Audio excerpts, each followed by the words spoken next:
Pecha Kucha 263, Inktober 2021, week 3. So this was the week where the amount of work I'd put in kind of became overwhelming, so I took a few days off. And hopefully next week we can pick things up again in a productive and helpful manner. But I started the week finishing off my little run on Fist of the North Star. Basically just looking at pages and trying to figure out how I draw a manga page without, it costing me 9 hours.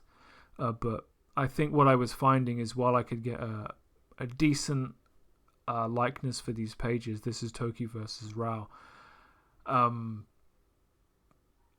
there's a disconnect from the quality of the art and the way I'm finishing. So I try to address this with something I do later.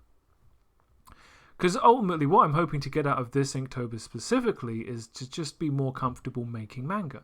Because that's what I'm going to do immediately afterwards. And then the next day is a picture of Salza, Emperor Salza, as he's about to fight Kenshiro on his bizarre pyramid. So much work goes into just a single character. And then inking it, I feel like I'm even though it's more defined, I feel like I'm losing some of the definition.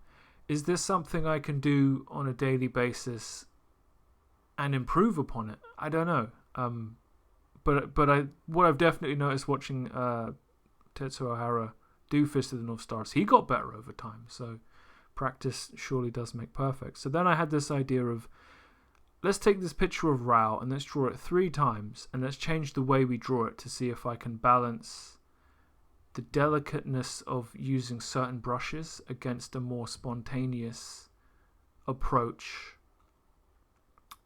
while keeping as much of the value as I can. So I started with the G pen, and then I was going to use a dark pencil because I feel like psychologically it's just easier for me to use to get very similar results. And also I'm trying to not copy the image of Ra. I'm trying to internalize what I see and then apply my own kind of anatomy and understanding of the forms on top of it.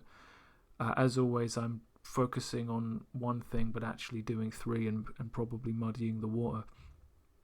I think ultimately it's as successful as I can expect it to be, considering my lack of anatomical knowledge. And then the bottom one I did, I was like, let's just have no cross-hatching at all. Can I just use grey to create form and save myself a fuck ton of time? I don't think there's any getting around cross-hatching. I love cross-hatching, but I love it way more when someone else has to fucking do it. But that was the end of me doing inked work for the week. I took some time off, read Appleseed Book 4. If I'm not going to do some manga, let's read some manga. Masumune Shiro he's an OG at this point, and Appleseed is a cyberpunk police procedural, really, is what it is.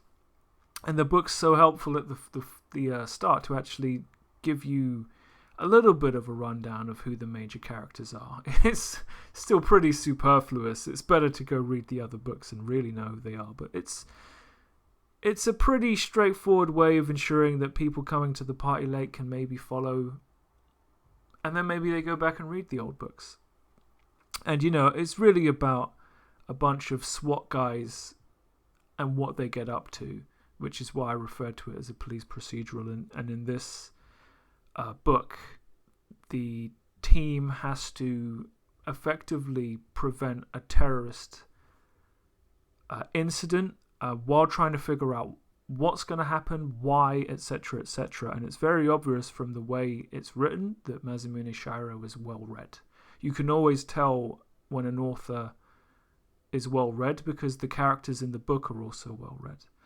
And this book has got a great mix of action and intellectual stuff, and because it's a cyberpunk thing and science fiction, it's got stuff to say about the future.